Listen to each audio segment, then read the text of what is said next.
On dit beaucoup en ligne qu'en Europe, où la canicule est grave, allumer la climatisation, c'est se faire traiter d'extrémiste de droite. Alors que la demande de climatisation explose à cause de la chaleur record, aujourd'hui, nous allons examiner ce sujet de près. Regardons cela tout de suite. Récemment, en Europe, la controverse autour de la climatisation dépasse les questions de la vie quotidienne pour devenir un enjeu central dans le monde politique. Face aux vagues de chaleur répétées, certains citoyens exigent une climatisation immédiate pour se protéger, tandis que d'autres privilégient toujours les politiques environnementales. Désormais, la perception de la climatisation varie selon les orientations politiques.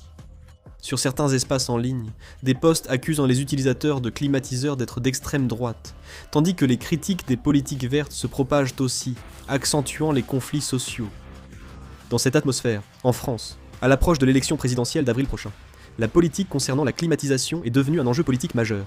Marine Le Pen, députée du Rassemblement national, promet d'étendre la distribution de climatiseurs et affirme que protéger la population des vagues de chaleur relève de l'État. Jean-Philippe Tanguy, député du même parti, a également critiqué le fait qu'après la grande vague de chaleur de 2003, le développement des infrastructures de climatisation au niveau national aurait dû être réalisé, mais qu'en raison de la perception politique de longue date, une réponse suffisante n'a pas été apportée. Dans une situation où les décès dus aux vagues de chaleur se répètent, il affirme qu'on ne peut plus laisser la question de la climatisation et des installations de refroidissement comme un sujet de débat politique. En revanche, le camp progressiste maintient sa position selon laquelle il faut être prudent quant à la généralisation massive de la climatisation. Jean-Luc Mélenchon, chef de file de la France insoumise, a averti que plus de climatisation accroîtrait la consommation d'électricité et aggraverait le changement climatique. Il a soutenu qu'agrandir les espaces verts et mieux isoler les bâtiments sont des solutions plus efficaces à long terme pour abaisser la température intérieure. Face à la même vague de chaleur, alors que certains privilégient l'expansion des installations de climatisation, d'autres mettent en avant l'amélioration de l'environnement urbain comme priorité. Ainsi, la manière de répondre à la canicule devient elle-même une question de choix politique. Ce phénomène n'est pas propre à la France. En Allemagne aussi, des conflits politiques autour de la climatisation émergent. Actuellement, le premier parti en termes de soutien en Allemagne est l'Alternative pour l'Allemagne. Ce parti est connu pour ses positions d'extrême droite. Marc Bernard, porte-parole pour la construction à l'Alternative pour l'Allemagne, a affirmé que l'hystérie climatique et les classes d'efficacité énergétique mènent à des politiques empêchant l'installation de climatiseurs, causant plus de décès lors de canicules. Il veut éviter que les citoyens soient sacrifiés à l'idéologie climatique. Les Verts reconnaissent la nécessité de la climatisation, mais estiment que les subventions devraient être accordées uniquement si des panneaux solaires sont installés sur le toit. La raison pour laquelle un débat sur la climatisation fait rage en Europe est la vague de chaleur extrême qui frappe le continent. Depuis le début de l'été, les températures anormalement élevées causent de plus en plus de dégâts. D'après l'AFP, la tour Eiffel a fermé plus tôt, à 16h, à cause de la chaleur exceptionnelle. La gravité vient du fait que la tour Eiffel est habituellement ouverte jusqu'à minuit en haute saison. Comme la structure en fer peut se déformer sous la canicule, ils ont décidé de fermer plus tôt pour la sécurité. En France, plus d'un quart du territoire métropolitain est actuellement placé en alerte canicule maximale, et on s'attend à ce que la vague de chaleur dure longtemps. En fait, l'impact de la canicule est clairement visible dans les statistiques. Selon les données publiées par l'organisme européen de surveillance de la mortalité, Euromomo, le nombre de décès excédentaires dans 27 pays européens a récemment dépassé les 10 000. Parmi eux, plus de 9 000 étaient des personnes âgées de 65 ans et plus. On estime que les personnes âgées sont plus touchées par la canicule, car leur capacité à réguler la température corporelle est relativement faible, et beaucoup d'entre elles souffrent de maladies sous-jacentes comme les maladies cardiovasculaires ou respiratoires. Si la chaleur nocturne persiste et que la température reste élevée, le corps ne récupère pas, ce qui accroît fortement le risque de dégradation rapide de la santé. Reuters a précisé que le nombre de décès excédentaires relevés par Euromomo n'implique pas que tous soient dus à la canicule. Cependant, les experts n'ont identifié aucune cause évidente, comme la pandémie de Covid-19 ou une autre maladie infectieuse, pour expliquer l'excès de mortalité durant cette période. Compte tenu de cela, la vague de chaleur record a probablement fortement contribué à l'augmentation soudaine des 10 650 décès excédentaires sur cette période. Euromomo a aussi jugé très inhabituel un excès de mortalité d'une telle ampleur à cette période. En particulier, le fait que les victimes soient principalement concentrées parmi les personnes âgées est considéré comme le principal problème. Le personnel médical prévient que la chaleur persistante accroît les risques de déshydratation, de coups de chaleur et d'aggravation rapide des maladies préexistantes.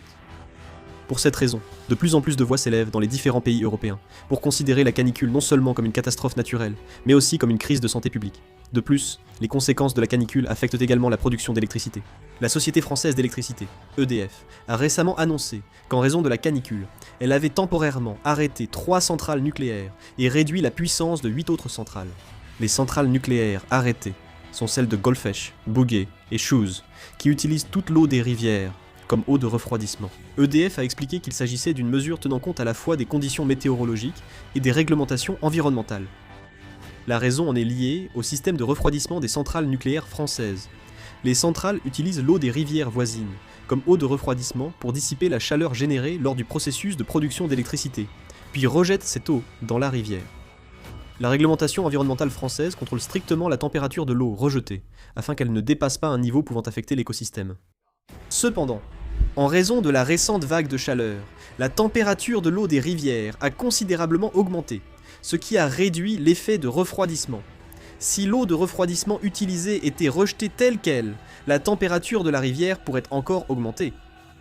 C'est pourquoi EDF a décidé de réduire la puissance de certaines centrales nucléaires ou d'arrêter temporairement le fonctionnement des réacteurs afin de respecter la réglementation environnementale. La demande d'électricité a grimpé avec la vague de chaleur, tandis que la production a baissé.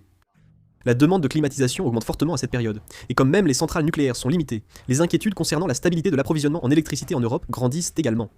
Beaucoup de foyers européens n'ont toujours pas de climatiseurs. Selon les données de l'Agence internationale de l'énergie, AIE, le taux de pénétration des climatiseurs dans les foyers français reste autour de 25%. Même dans les pays d'Europe du Sud comme l'Espagne et l'Italie, le taux n'atteint qu'environ 45%. Cela représente une différence considérable par rapport aux États-Unis, où il est d'environ 90%, et à la Corée du Sud, où il atteint environ 86%. En Europe, beaucoup de foyers utilisent toujours des ventilateurs, des stores ou des murs épais, privilégiant des méthodes naturelles de refroidissement à la climatisation en été. La diffusion de la climatisation a été retardée pour des raisons politiques et environnementales. Politiquement, de nombreux pays européens ont fait de la réduction des émissions de carbone un objectif national majeur. La climatisation est désormais vue comme un équipement à limiter, suite aux politiques pour réduire la consommation d'électricité et améliorer l'efficacité énergétique.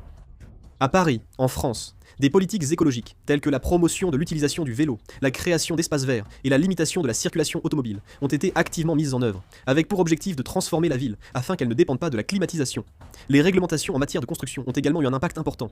L'Europe valorise la préservation des bâtiments historiques et du paysage urbain. Dans de nombreux endroits, des règles strictes limitent l'installation d'unités extérieures sur les façades pour préserver l'apparence des bâtiments. En particulier à Paris, il est souvent nécessaire de suivre plusieurs procédures administratives, d'obtenir l'accord des résidents et de passer des examens liés à l'architecture pour installer une unité extérieure. Dans le cas des bâtiments classés ou ayant une grande valeur historique, l'installation peut même être totalement interdite. Même après avoir obtenu l'autorisation, le coût des travaux peut augmenter considérablement, et si les normes de bruit ne sont pas respectées après l'installation, un ordre de démontage peut être donné. Ainsi, de nombreuses personnes renoncent à installer la climatisation. L'aspect environnemental ne peut pas non plus être négligé. L'Europe a longtemps été influencée par le climat océanique tempéré de l'Atlantique, rendant les étés doux et les nuits plus fraîches. Ainsi, on croyait longtemps qu'ouvrir les fenêtres ou installer des stores suffisait contre la chaleur. La climatisation était vue comme un appareil électroménager, non essentiel et utilisé seulement dans certaines régions. Cependant, récemment, avec le changement climatique, les vagues de chaleur et les nuits tropicales sont devenues plus fréquentes, rendant difficile de supporter la chaleur avec les méthodes traditionnelles. Les sociétés européennes, qui manquaient d'infrastructures de climatisation, ont donc rencontré des difficultés bien plus importantes que prévues. Il y a encore de vifs débats politiques en Europe, mais avec les pertes humaines, les politiques écologiques pourraient changer à l'avenir. Depuis plus de 20 ans, l'Europe fait de la neutralité carbone et de la réduction des gaz à effet de serre le cœur de ses politiques, élargissant sans cesse ses actions écologiques. Des politiques telles que l'économie d'énergie, l'amélioration de l'efficacité énergétique des bâtiments et l'expansion des moyens de transport écologiques ont également été mises en œuvre dans cette dynamique. Cependant, ces derniers temps, avec la répétition de vagues de chaleur records, de plus en plus de voix s'élèvent pour demander une réévaluation des priorités politiques. Il est crucial de lutter contre la crise climatique, mais l'État doit aussi protéger rapidement la vie et la santé des citoyens face aux vagues de chaleur, selon certains. Dans les milieux politiques et médiatiques, nombreux sont ceux qui demandent d'adapter et compléter les politiques plutôt que de les maintenir.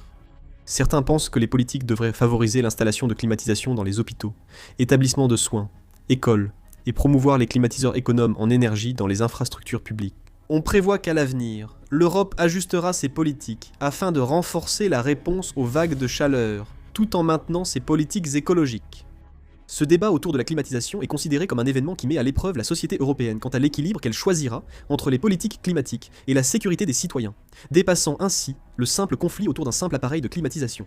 Ah.